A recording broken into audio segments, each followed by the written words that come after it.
क्या है? Electric flux. क्या है? Electric flux. तो भाई अब इस इलेक्ट्रिक फ्लक्स को भी पढ़ने से पहले हम सबसे पहले समझेंगे कि व्हाट इज फ्लक्स।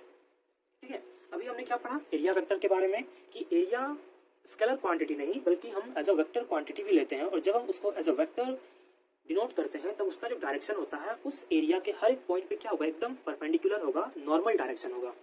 ठीक है, मीन्स अगर एक्स वाई प्लेन है तो जो जेड एक्सिस है वो उसका डायरेक्शन होगा। ठीक है, इस तरीके से। और जो क्लोज सर्फेसेस होते हैं उनमें ऑलवेज हम बाहर की तरफ डायरेक्शन लेंगे और ओपन सर्फेस में दोनों तरफ डायरेक्शन होते हैं। ठीक है, तो ये था एरिया वेक्टर कंसेप्ट। और अब हम बात करेंगे कि व्हाट इज फ्लक्स। ठीक है, अभी हम पढ़ेंगे कि इलेक्ट्रिक फ्लक्स, लेकिन उससे पहले हम पढ़ेंगे कि व्हाट इज फ्लक्स। ठीक है, सेकेंड बेसिक टर्म है वो है व्हाट इज फ्लक्स। तो फ्लक्स सिंपली समझो कुछ नहीं। ठीक है, सिंपली एक तरह से एनर्जी का फ्लो है थ्रू ए सरफेस।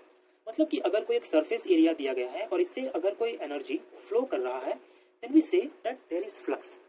ठीक है, मींस उस एनर्जी का अपना कोई स्ट्रेंथ होगा इस सरफेस एरिया पे। जैसे कि मान लो अगर कोई एक गिवन सरफेस एरिया है और अगर वाटर फ्लो कर रहा है, ठीक है, इस सरफेस एरिया से, तो कितना वेलोसिटी के साथ वो इस सरफेस एरिया को क्रॉस कर रहा है। मींस इस सरफेस एरिया को क्रॉस करने के टाइम उस वाटर फ्लो का कितना वेलोसिटी है या कितना स्पीड है, वही क्या है उसका फ्लक्स।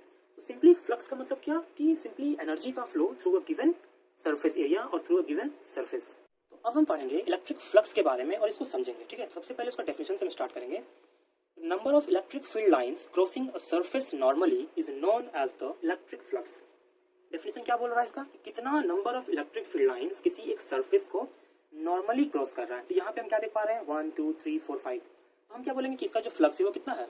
5 है। ठीक है, तो इसके डेफिनेशन से एक चीज क्लियर हो रहा है कि जो इलेक्ट्रिक फ्लक्स है वो किन चीजों पे डिपेंड कर रहा है? सरफेस पे। ठीक है, और number of electric field lines पे। कैसे कर रहा है वो भी देख सकते हैं। ठीक है, मान लो कि तुम्हारे पास एक पॉजिटिव चार्ज है। ठीक है, क्या है? एक पॉजिटिव चार्ज है। तो इसके जो इलेक्ट्रिक फील्ड लाइंस हैं होंगे वो कैसे होंगे?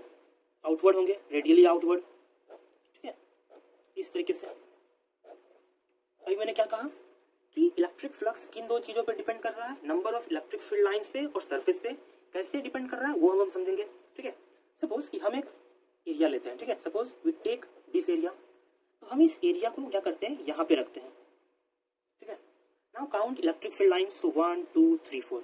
तो यहाँ पे कितना number of electric field lines cross कर रहा है इस सरफेस को? 4। ठीक है, अगर हम इस सरफेस एरिया को यहाँ पे रखते हैं, ठीक है, और अब अगर हम काउंट करें तो कितना मिलेगा? 1 2 3 4 5। क्या दिख रहा है हमको? 5। अगर हम इस सरफेस एरिया को अगर और नजदीक लाते हैं तो क्या हो रहा है? 1 2 3 4 5 6 7। तो हम क्या देख पा रहे हैं कि एरिया तो मेरा कैसा था? कांस्टेंट था, मतलब एरिया हमने फिक्स रखा था, लेकिन इलेक्ट्रिक फील्ड लाइंस के कम या ज्यादा होने से इलेक्ट्रिक फ्लक्स भी चेंज हो रहा था।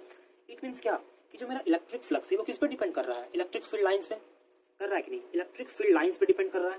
ठीक है, और अगर मान लो कि मेरे इलेक्ट्रिक फील्ड लाइंस इस तरीके से हैं, ठीक है,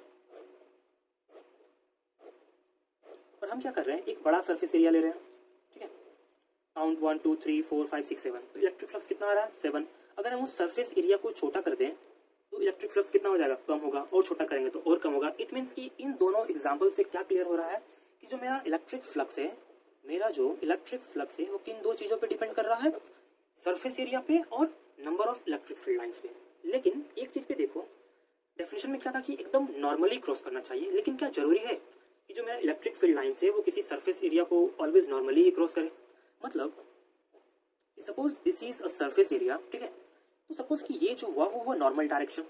ठीक है, लेकिन मेरा इलेक्ट्रिक फील्ड लाइंस इस डायरेक्शन से भी तो क्रॉस कर सकता है।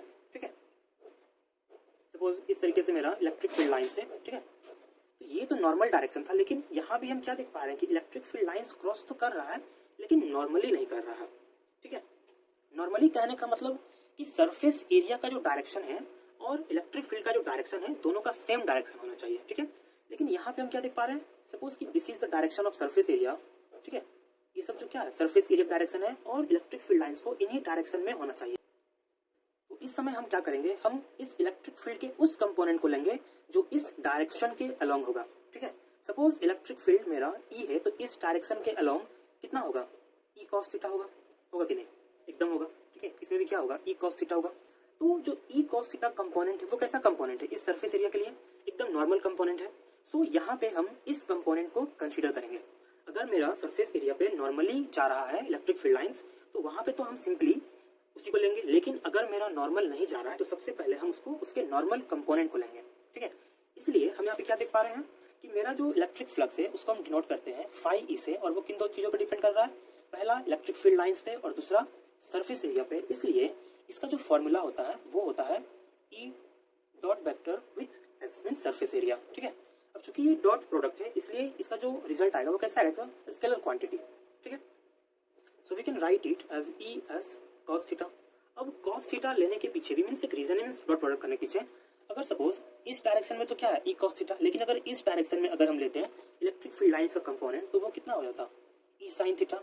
इट मीन्स कि जितने भी इलेक्ट्रिक फील्ड लाइंस अगर हम इस कंपोनेंट में लेते हैं तो हम क्या देख पा रहे हैं, इस सरफेस एरिया के थ्रू क्या फिर कोई एक भी लाइन क्रॉस करता है, मीन्स जितने भी इधर डायरेक्शन में है नहीं, एकदम सीधा आ जाता ना, मतलब इधर से आ जाता इधर से आता, मतलब उसको क्रॉस कोई नहीं करता। तो क्रॉस सिर्फ कौन कर रहा है, ई कॉस थीटा कंपोनेंट कर रहा है।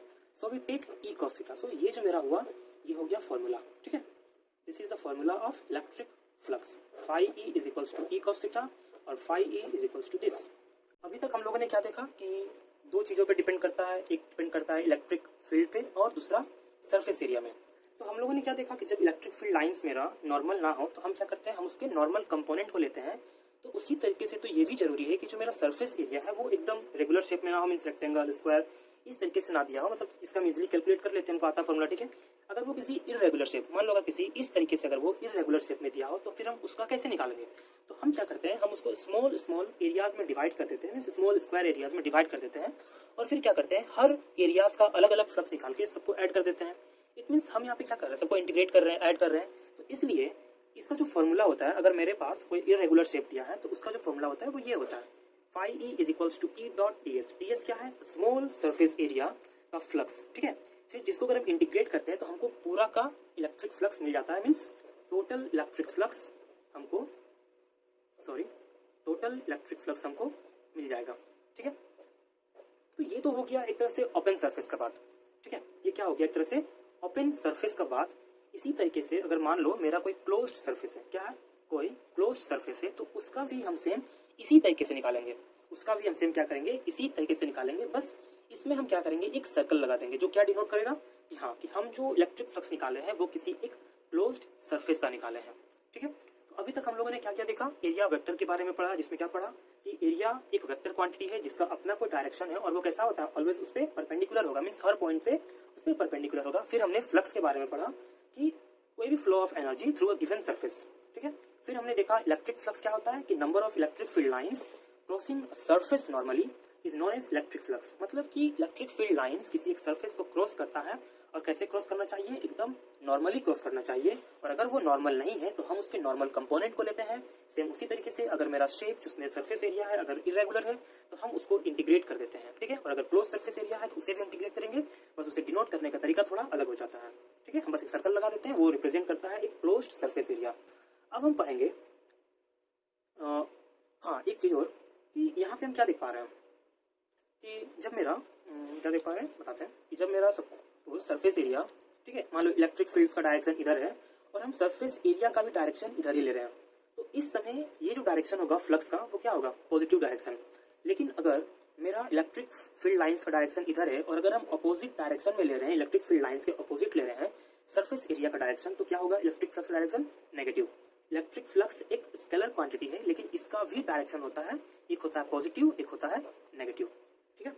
नाउ अब हम बात करेंगे गॉस लॉ के बारे में। तो अब हम देखेंगे गॉस लॉ, ठीक है। इससे पहले हमने क्या देखा, इलेक्ट्रिक फ्लक्स, जिसमें हमने क्या देखा, electric flux is equals to electric field dot product with surface area, ठीक है। तो यार ये जो गॉस लॉ है ये भी हमको इलेक्ट्रिक फ्लक्स ही देता है, लेकिन इसमें हम ओपन सर्फेसेस के इलेक्ट्रिक फ्लक्स कैलकुलेट नहीं करते हैं, ये सिर्फ और सिर्फ क्लोज्ड सरफेसेस के इलेक्ट्रिक फ्लक्स देता है। तो इसका जो स्टेटमेंट है वो यही है, this law implies that the total electric flux through a closed surface is 1 by epsilon naught times the total charge enclosed by the surface, ठीक है। मतलब कि जो टोटल इलेक्ट्रिक फ्लक्स है वो कितना है, Q बाई एप्सिलॉन नॉट, जहाँ पे Q क्या है, उस क्लोज्ड सरफेस के अंदर रखा गया चार्ज, ठीक है। कि अगर कोई भी क्लोज्ड सरफेस है और उसके अंदर जो टोटल चार्ज है, ठीक है, ये जो Q है ना वो सिर्फ कोई एक चार्ज नहीं है, इसको चाहे तो ये एक चार्ज भी हो सकता है या फिर सम ऑफ चार्जेस भी हो सकता है, मतलब बहुत सारे चार्जेस जो किसी एक क्लोज सरफेस के अंदर रखे गए हैं और वो किसी भी पॉइंट पे हो सकता है, ठीक है। तो क्यू क्या है, sum of charges placed inside the close surface. तो जब भी कोई भी चार्ज अगर हम किसी क्लोज सरफेस पे रखते हैं तो जो टोटल इलेक्ट्रिक फ्लक्स होगा, उस सरफेस के थ्रू वो कितना होगा, क्यू बाय एप्सिलॉन नॉट, यही गॉस लॉ। और एक बात कि गॉस लॉ ऐसा नहीं कि सिर्फ किसी एक स्पेसिफाइड क्लोज सरफेस के लिए, मतलब किसी सिर्फ एक स्फीयर या किसी एक शेप के लिए फिक्स हो, ठीक है। तो हम क्या देख रहे हैं कि ये क्या एक तरह का लॉ है, मीन्स एक तरह का नियम है। तो जब भी कोई लॉ बनता है तो वो हर किसी के लिए बनता है, तो उसी तरीके से ये क्लोज सरफेसेस के लिए बना हुआ है। तो ऐसा नहीं कि कोई एक फिक्स्ड क्लोज सरफेस है बस उसी में उसका जो इलेक्ट्रिक फ्लक्स होगा वो ये होगा। हर तरीके के क्लोज सरफेस, चाहे वो किसी भी शेप में हो, किसी भी साइज में हो, सब पे ये लॉ एप्लीकेबल है, ठीक है। और मैंने क्या बोला कि ये जो चार्ज है वो क्या है, sum of all charges placed anywhere inside the closed surface.